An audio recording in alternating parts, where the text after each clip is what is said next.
आज का हमारा टॉपिक है थर्मल एक्सपांसन। थर्मल एक्सपांसन होता क्या है?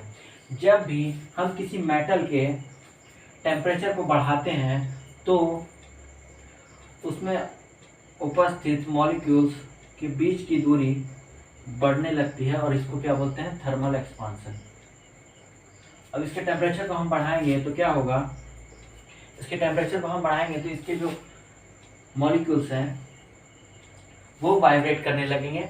इसका डायरेक्शन फिक्स नहीं होगा, मतलब कोई इस तरह मूव करेगा, कोई इस तरह करेगा, कोई इस तरह करेगा। लेकिन इसको समझने के लिए हम 3 डायरेक्शन में, मतलब X axis, Y axis, X axis और जेड एक्सिस में लेंगे इसके डायरेक्शन को कि कैसे मूव करेगा।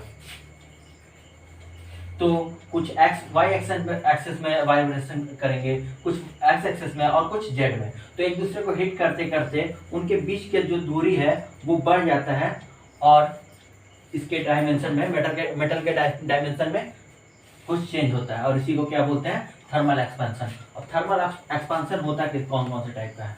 पहला टाइप लीनियर।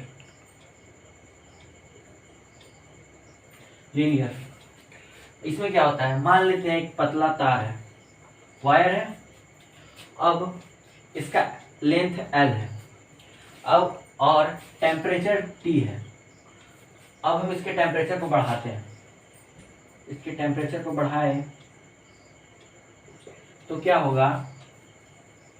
ये थोड़ा सा बढ़ जाएगा। ये जो बढ़ेगा इसका लेंथ, इसको हम बोलेंगे डेल्टा L। ठीक है। अच्छा, अगर ये 1 मीटर का वायर होता, 1 मीटर का वायर होता, ठीक है, और इसको हम इसका टेम्परेचर बढ़ा देते तो इतना बढ़ता। मान लेते हैं कितना बढ़ता। तो क्या अगर ये 100 मीटर का वायर होता और इसके टेम्परेचर को उतना ही बढ़ाते जितना इसमें बढ़ा है, तो क्या इसमें भी 1 ही मीटर, मतलब इतना ही बढ़ता? नहीं, इसका उतने टाइम्स बढ़ता। मतलब ये एक है, 1 मीटर में जितने मॉलिक्यूल्स थे उसके उतने ही टाइम्स इसमें होंगे, तो उसका इतने टाइम्स इसमें बढ़ेगा। ठीक है। अब मतलब क्या हुआ इसका? मतलब ये हुआ कि डेल्टा L प्रोपोर्शनल होगा किसके? लेंथ के। ठीक है, ये क्वेश्चन फर्स्ट। और अगर हम टेम्परेचर मान लीजिए पहले 5 डिग्री बढ़ा रहे थे तो इतना 5 डिग्री सेंटीग्रेड बढ़ा रहे थे तो इतना बढ़ रहा था। तो क्या अगर हम 15 डिग्री सेंटीग्रेड बढ़ाएंगे तो भी इतना ही बढ़ेगा? इससे ज़्यादा बढ़ेगा, एनर्जी ज़्यादा पाएगा मॉलिक्यूल से, वाइब्रेशन ज़्यादा होगा और दोनों के बीच की दूरी भी बढ़ जाएगी। तो इसका मतलब क्या हुआ? मतलब delta L proportional to delta T। Delta T क्या है? ये शुरू में जो टेम्परेचर था वो T, और जो बाद में टेम्परेचर हम बढ़ाने के बाद हो गया वो T0 हो गया या फिर T1 हो गया। तो इन दोनों का जो डिफरेंस आएगा, मतलब T1 minus T equal to क्या है? Delta T। जो हम इंक्रीज किए वो है डेल्टा T। ठीक है। अब ये दोनों को मिला के अगर लिख दें, मतलब delta L proportional to L into delta T। अब प्रोपोर्शनल का साइन हटाने के लिए कांस्टेंट लेते हैं, delta L equal to alpha L delta T। अब रीअरेंज करें इसको तो हो जाएगा अल्फा इक्वल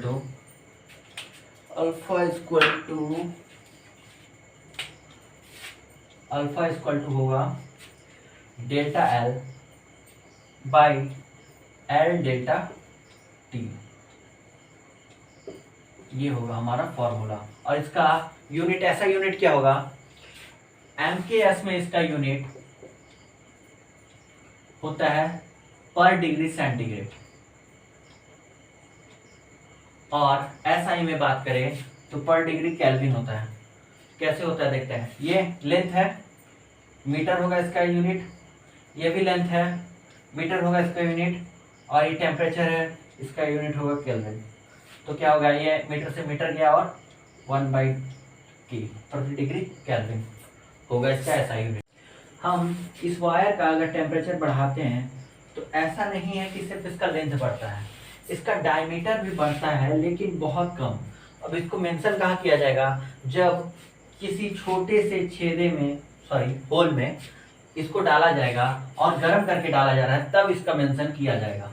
अब अगला अगला टॉपिक क्या है हमारा, मतलब इसी में नेक्स्ट पॉइंट क्या है, सुपरफिशियल एक्सपेंशन।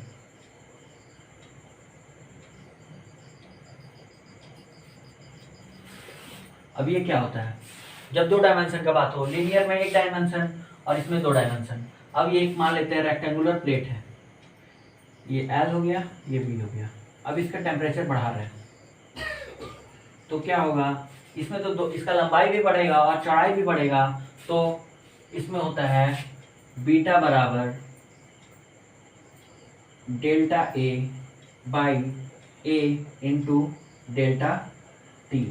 अब डेल्टा A क्या है, जो इसका एरिया बढ़ेगा, लंबाई और चौड़ाई दोनों बढ़ेगा तो एरिया L इंटू भी बढ़ेगा। और ये जो इनिशियल मतलब शुरू में जो हमारा एरिया था और गर्म करने के बाद जो बढ़ गया वो है, और टेम्परेचर हम जितना बढ़ाए यहाँ पे डेल्टा T ये है।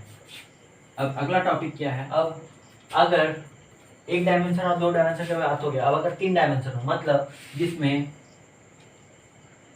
L भी हो, B भी हो और H भी हो, तो क्या होगा, तो उसका वॉल्यूम बढ़ेगा, तीनों बढ़ेगा।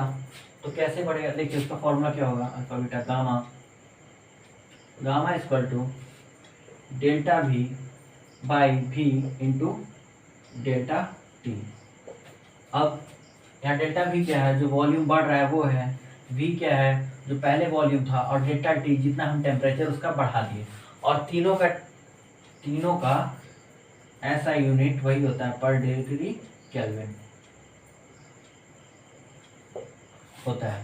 अब तीनों में कुछ रिलेशन है, अब हम लोग रिलेशन देखेंगे किसके बीच में, relation between linear expansion and superficial expansion, मतलब अल्फा और बीटा के बीच में। क्या मान लेते हैं एक स्क्वायर है जिसका हर साइड, स्क्वायर है तो साइड बराबर होगा ही, कितना है 1 सेंटीमीटर, और इसके टेम्परेचर में हम 1 डिग्री सेंटीग्रेड का इंक्रीज कर देते हैं, तो इसका हर साइड कितना बढ़ जाता है, अल्फा बढ़ जाता है।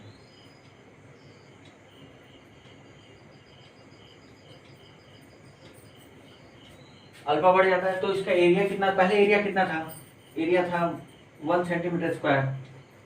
अब नया वाला जो एरिया होगा वो कितना होगा, AN कर देते हैं इसको, 1 प्लस अल्फा का स्क्वायर, ठीक है। और डेल्टा A का बात करें कितना, डेल्टा A कितना बढ़ा, नए वाले में से पुराना वाला घटा देंगे तो पता चल जाएगा।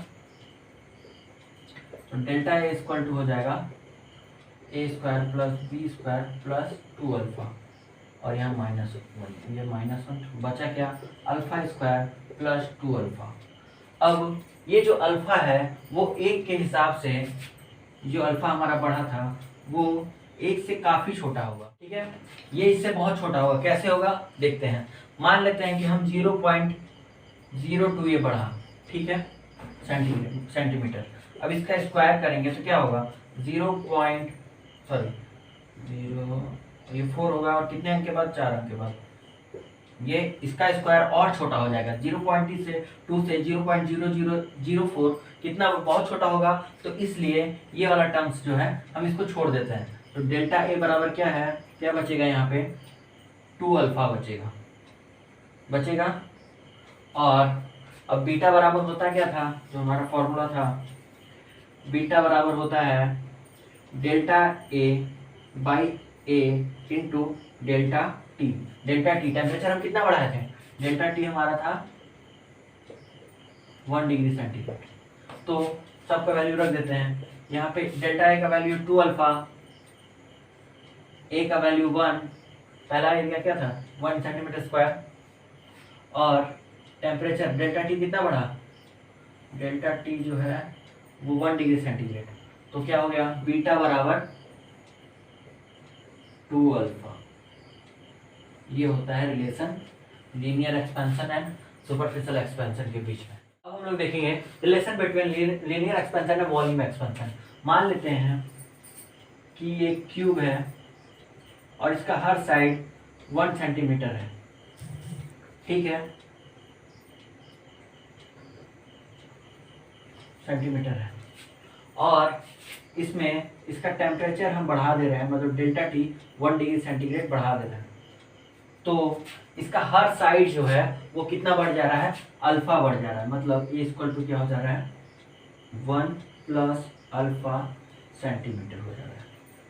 ठीक है, और इसका जो वॉल्यूम था पहले, मतलब टेम्परेचर बढ़ाने से पहले, वो था 1 सेंटीमीटर क्यूब।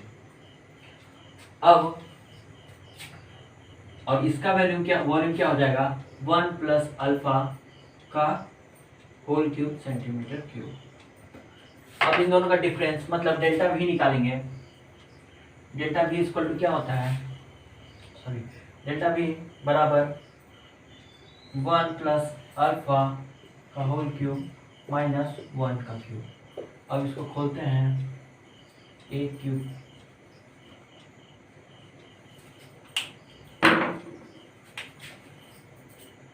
में a cube plus b cube plus 3a square b, sorry 3a square b plus 3b square a, ये होगा। और यहाँ -1 तो है, ये plus plus alpha cube plus 3 alpha plus 3 alpha square -1, ये 1 और ये 1 कट गया। अब उसी तरह जैसे लीनियर एक्सपेंशन और उसमें सब सुपरफिशियल एक्सपेंशन में किए थे, तो अगर अल्फा जो यहाँ पे इंक्रीमेंट हुआ है वो काफ़ी छोटा है, मान लेते हैं 0.002 था, तो इसका स्क्वायर और भी छोटा और क्यूब और भी छोटा होगा, तो मतलब हम स्क्वायर और क्यूब को छोड़ देते हैं। तो यहाँ पे क्या बचेगा, डेल्टा भी बराबर बचेगा 3 अल्फा। ठीक है, अब फॉर्मूला क्या होता है, गामा बराबर डेल्टा भी बाई भी इंटू डेल्टा टी होता है।